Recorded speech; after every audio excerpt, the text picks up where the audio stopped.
I think it's been a long time since we have shared unpopular opinions with each other, and I think it's good to get the heebie-jeebies out of our system where we can express things that people may disagree with, but also in a space where there is no judgment. At least I hope so. I want to start off really strong, and it is of course about the recently conducted Filmfare Awards that just happened last night.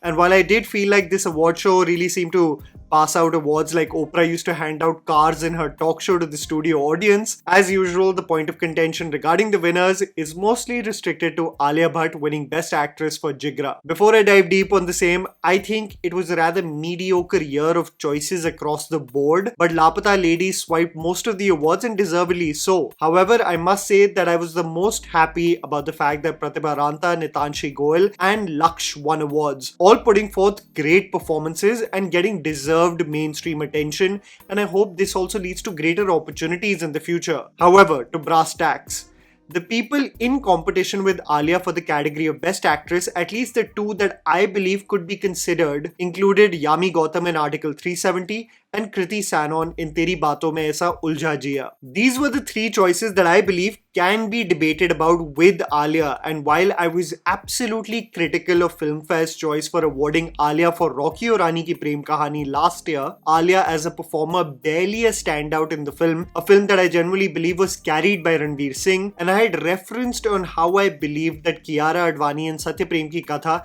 had a way more nuanced, deep and effective acting performance than Alia. Mind you, the Critics Award that year went already to Rani Mukherjee for Mrs. Chatterjee vs. Norway and Shefali Shah for The Three of Us. I, this year, do not think the award for Jigra is undeserved. If you would have given it to any of the three actresses I have mentioned, I would have not even debated about it. But to discount Alia's resilient performance in Jigra and to denote it with exaggerated claims as if it's a poor performance is something I can't get behind. I thought she was fiery, effective, channelized the protective big sister energy brilliantly. I did also love the monotone and stoic AI that gains a conscience and all hell breaks loose, channelized by Kriti in her movie. I loved Yami in Article 370 and how she led the operation in the sensitive and volatile Kashmir Valley. However, I do not think there exists an exceptional standout that is undebatable in this category. Hence, I just do not agree with this popular narrative that Alia was piss poor in Jigra. It's far from the truth. You can criticize the film for its screenplay problems, but she was brilliant in the film, according to me. Starting off on a fiery note that I know is going to make the comment section already run wild, let's get to it. Here is Tried&Refused Productions with 10 unpopular Bollywood movie opinions you will hate me for. A bitter pill everyone should swallow. Please understand that every actor's decision is not wholly dependent on whether they artistically believe in the script and the character. There is positioning and monetary benefits to do mainstream cinema that are often at the cost of nuanced portrayals. This is the harsh reality I believe a few of us refuse to accept. We in our niche circles want to hold on to this indie underrated tag for an actor like Sania Malhotra as if she is our own. And this is the same crazy pattern that I noticed that people flung towards Tripti when she did a slate of mediocre work in commercial cinema. Both the actors starred in mostly films that were restricted to digital releases as solo leads. Some titles barely got any recognition, some did, and we took pride in the talent that both the girls possessed and kept on swearing at Bollywood for the lack of opportunities they got. While it's another debate altogether on why Janhvi Kapoor is preferred to do a more meaty role compared to Sania, especially if you are to compare the difference in range of their talents, trust me, Sania in the lead in this movie would not change the fate of what a nothing burger the film anyway was. But to judge Sania for making the commercial decision to star in this film is where I want people to introspect a bit and realize that all decisions are not solely creative, and one needs to feature in as many theatrical releases as possible, which can push you as a talent so that you can be considered for other projects and at least then have some influence and bargaining power. Stop putting the pressure on actors, especially outsiders with immense talent like Sania and Tripti, to hit a home run each and every time.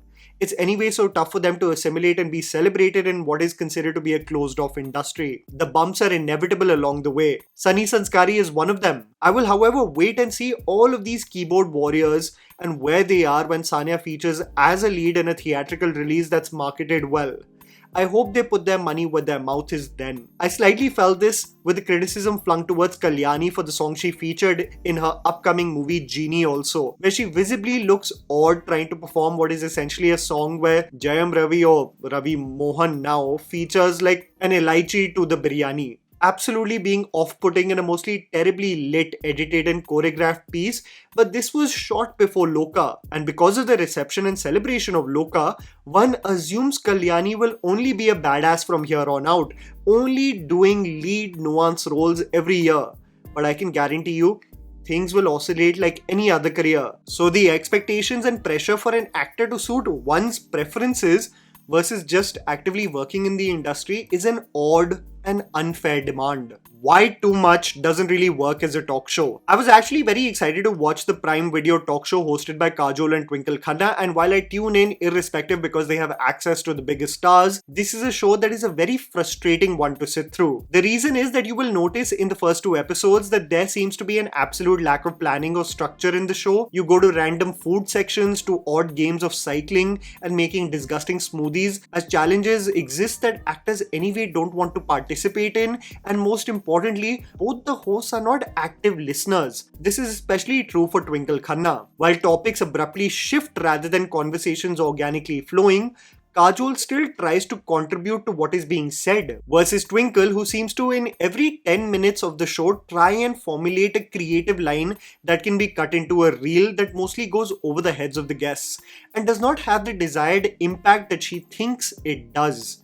Twinkle finding ways to integrate random life analogies in the middle of conversations or bring up the same casual misogyny or this is a man's world topic seems to be boxes being checked off versus genuine interest on what their guests are saying.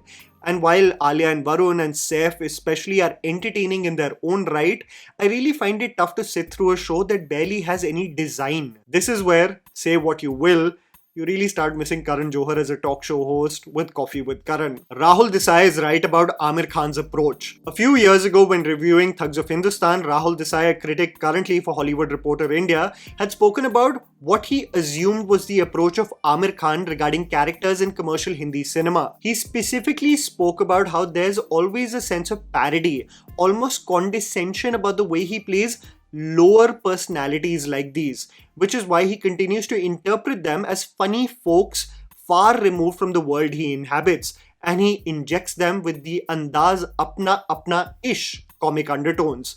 And I feel this is true for what I have seen with Amir Khan's creative approach towards a character like Gulshan in Sitare Zameen Par 2. An assumption that the film has to communicate to the lowest common denominator, so not only does the story have to be spelled out, but the performances also have to be slightly exaggerated to hit the message home. I believe this is counterintuitive as it's coming across as caricaturish versus what we associated with some of Amir Khan's best performances that were anchored in realism and were understated. Abhinav Kashyap's rant lost me eventually. A few weeks ago, there was a series that went viral on social media. No, this is not the Ed Gein story with Charlie Hunnam. This is not Peacemaker with John Cena. It was the interview series of Abhinav Kashyap with Bollywood Thikana, where he called out Salman Khan and his family for their unprofessional practices that ruined his experience of working on Dabangg. These kind of statements especially intrigue me, for it represents individuals speaking their truth and calling out people in positions of power with immense influence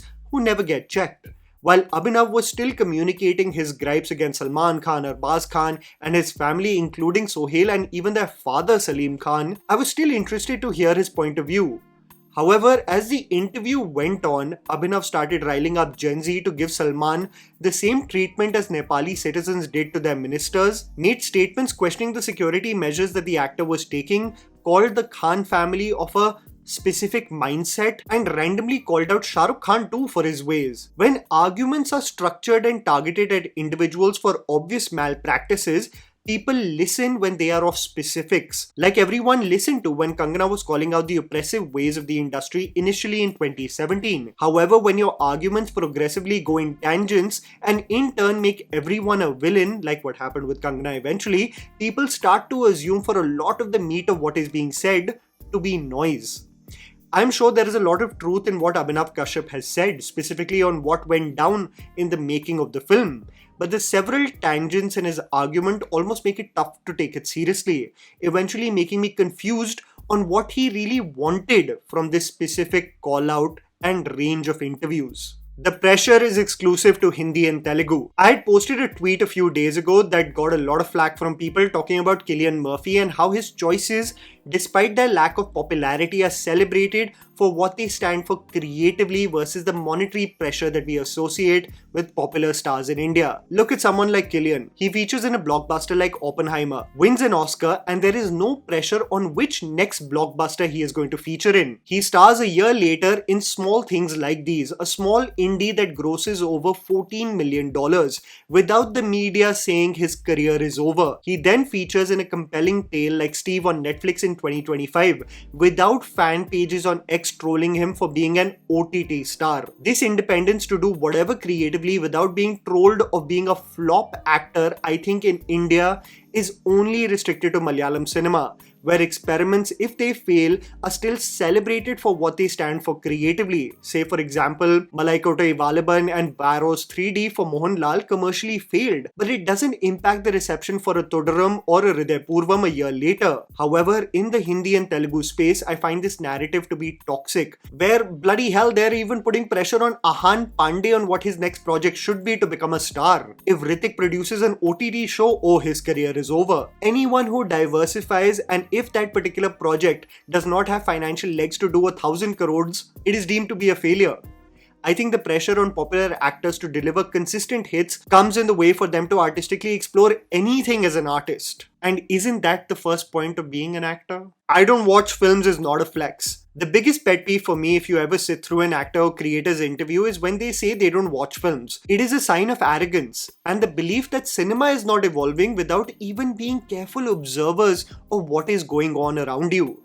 I was speaking to a fellow creator who does film content and he was speaking about how he especially sees this phenomena with trained artists who are graduates from NSD and FTII, and they still reference the movies from their era as the epitome of cinema, absolutely being closed off to even the good storytelling happening around them today.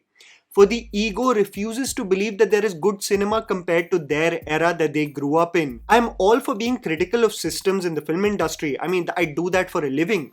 But commentary should be made by those who are active viewers of what is being created, versus those who take pride in momentary bashing for their 5 seconds of fame. Or people who are just graduates from illustrious institutions who we should respect because of their filmographies. I think being active viewers of content is only going to make people evolve as artists. Boasting about not watching movies is not a flex in my opinion. The villain no one speaks about. You know, whenever we think about iconic villains in Hindi cinema, we think about Amjad Khan as Gabbar, we think about Amrish Puri as Mogambo, we think about Ashutosh Rana in Dushman and Sangharsh, we even think about Prashant Narayanan in Murder 2. But I saw a movie yesterday that absolutely blew my mind for what it attempted. It was such a wild and crazy concept and it featured such disturbing, unhinged performances that I believe it doesn't get talked about enough, and that is Ux, directed by Rakesh Om Prakash Mehra, and specifically both Amitabh Bachchan and especially Manoj Bajpayee's performance in the film. The movie is a psychological thriller that is only available with a terrible print on YouTube, and it's such an underrated find that I would highly recommend you watch it, for it develops so brilliantly and it is so twisted in the way it integrates not only psychological but supernatural and religious themes too. Manoj Bajpayee as Raghu is so demonic that I'm blown away by how his deranged portrayal is not considered as one of the best villain portrayals in Hindi cinema. If Dharma Productions does not correct itself, it may be catastrophic. I think Dharma Productions is currently going through an identity crisis, and if this is not corrected soon from the content that is being greenlit and rolled out, it may be catastrophic. Initially, the production company, and I want to only reference when Karan Johar took over, was mainly known for its family commercial outings with stars, and it established its hold in the industry because of it. Something spearheaded by the young vision of Karan Johar, helping revive the company at a time where his father was struggling with his own movies. With a variety of films in his slate from the 2000s to 2010s, hits and misses would follow, but the company would always excel at one genre: commercial romantic films. SRK's association with the company was a guaranteed hit streak with Kal Ho Na Ho, Kabhi Alvida Na Kehna and My Name Is Khan. The next generation would help in the same. Ranbir and Deepika in Ye Jawani Hai Deewani, Alia and Arjun in Two States, Alia and Varun with the Dulhania franchise. Bumps like Gori Tere Pyar Mein and Ungli would exist, but there would always be a banger of the year for them. Even left field of mainstream like Kapoor and Sons and Razi would flourish under this company. There was a trust of something either entertaining or emotionally resonant. However, post the pandemic, the level of trust is slowly dissipating with the Dharma movie. While there is an immense trust in a Karan Johar directorial, something that we saw with the international love that poured for the film that even outweighed the domestic reception, the slate is almost confusing. For there is a pursuit for critical praise with the festival circuit through films like Homebound, but there is almost an abandoning of what made the company popular in the first place, with minimum effort being put in projects like Sunny Sanskari and Bad News. Even good commendable projects like Kesari 2 and Dhadak 2 are almost getting lost in translation with the adamant nature of associating them with IPs while not being related to them in any way. Even when the company is making genuine efforts, it's not penetrating with the masses. So I feel like Dharma as a company is almost in a weird limbo where even the audience is confused of what to expect from them. The guaranteed quality in films is missing, the dependence on products of nepotism that are clearly not talented is repeated consistently despite poor results, the marketing of genuine titles is somewhat half-baked and confusing, and I think one really needs to go back to the drawing board and have a clear vision of what they intend in the future because it is concerning in the current timeline. Lastly, I think one of the main reasons why there is a reduction in footfalls in theatres is because a large portion of the population in India does not find films cool anymore. Specifically Bollywood movies. And I believe the manner in which one can bridge this gap is if movies are genuinely made cool again. I think we have a young demographic that loves to be a part of events that are genuinely cool. And I think we had a phase of films in our formative years, at least in the 2000s, where we associated movies to be cool. So much so that they were the trendsetters versus the other way around. And I think this has a lot to do with creators behind the camera at one point of time just being young filmmakers. It's not rocket science, but young filmmakers tend to just make aesthetically cooler looking films where characters speak in jargon that is contemporary and cool. Think of Farhan Akhtar and Karan Johar in their 20s making Kuch Kuch Hota Hai and Dil Chahta Hai. Think of the aesthetic of Anurag Kashyap in his mid-30s in Dev D and the creative choices he made with the music of the film. I mean, Farhan's Dawn and Dawn 2 are still some of the coolest looking action films. How is it that we went from being genuinely cool to having such boomer portrayals and being so artistically cringe as technology has significantly improved over the years? Shouldn't it be the other way around? I mean, think of Bijoy Nambiar movies like Shaitan or what Abhinay Deo did with Delhi Belly, especially with the music. How did an industry go from being cool to being perceived as out of touch boomers? I think there should be a pursuit for younger voices because the industry desperately needs a cool makeover because this aesthetic of being cool, grungy and slick is something that I don't want to be gooning on Malayalam cinema, but I only see it in Malayalam cinema. I mean, think of the sequences in movies like Talumala and Loka. We need to make Hindi cinema cool again. And that was the video, guys. Write down in the comments below whether you have some unpopular opinions. Please don't forget to follow me on Instagram. The handle's right in front of you. Follow me at JammyPants4. Also, please support us by smashing the like button and subscribing to our channel for weekly content ahead. Thank you for watching.